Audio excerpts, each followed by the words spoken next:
आणि कल्याण डोंबिवली महानगरपालिकेसंदर्भातली एक मोठी बातमी पाहूयात। सत्ता स्थापनेसाठी आता कल्याण डोंबिवली महानगरपालिकेमध्ये फोडाफोडीच्या राजकारणाला वेग आल्याचं दिसतंय। ठाकरेंच्या शिवसेनेचे 9 नगरसेवक हे नॉट रिचेबल झालेत अशी माहिती समोर येते। त्यातले दोघे हे शिंदेंच्या संपर्कामध्ये तर उर्वरित 7 जणही शिंदेंच्याच संपर्कात असल्याची माहिती ही समोर येते। केडीएमसी मध्ये सत्ता स्थापनेसाठी 62 जागांची आवश्यकता आहे। शिवसेनेकडे 53 तर भाजपकडे 50 नगरसेवक आहेत। ठाकरेंच्या शिवसेनेकडे 11 नगरसेवक आहेत आणि त्यातले 9 जण हे आता नॉट रिचेबल झालेत। त्यांना आपल्या गळाला लावण्यासाठी शिवसेनेकडून जोरदार घोडेबाजार सुरू असल्याची माहिती ही सध्या समोर येते।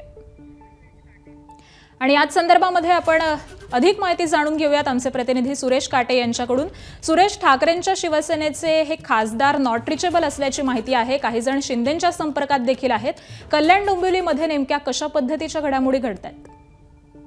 आकांक्षा, कल्याण डोंबिवलीमध्ये ठाकरे गटाचे 11 नगरसेवक नवनिर्वाचित नगरसेवक जे आहेत ते निवडून आलेले आहेत, तर मनसेचे 5 नवनिर्वाचित नगरसेवक निवडून आलेले आहेत। त्यामुळे सत्ता स्थापन करण्यासाठी भाजप आणि शिवसेनेकडे पुरेसं संख्याबळ नसल्यामुळे, कारण की 62 असं संख्याबळ सत्ता स्थापन करण्यासाठी आवश्यक आहे, मात्र भाजपकडे 50 नगरसेवक आहेत तर शिवसेनेकडे 53 नगरसेवक आहेत। त्यामुळे नेमकं महापौर कोणाचा बसणार, कारण की आपण पाहिलं असेल की मागेच निवडणुकीच्या पूर्वीच रस्सीखेच सुरू होती, फोडाफोडीचं राजकारण सुरू होतं। मात्र आता भाजपाने दावा केलेला आहे की कल्याण डोंबिवली महानगरपालिकेवरती भाजपाचाच महापौर बसेल।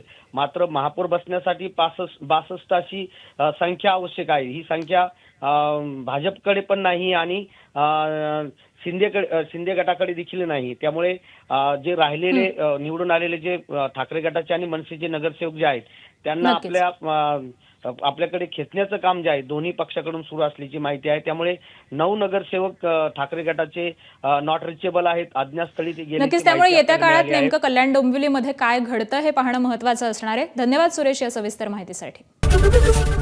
एबीपी माझा, उघडा डोळे बघा नीट।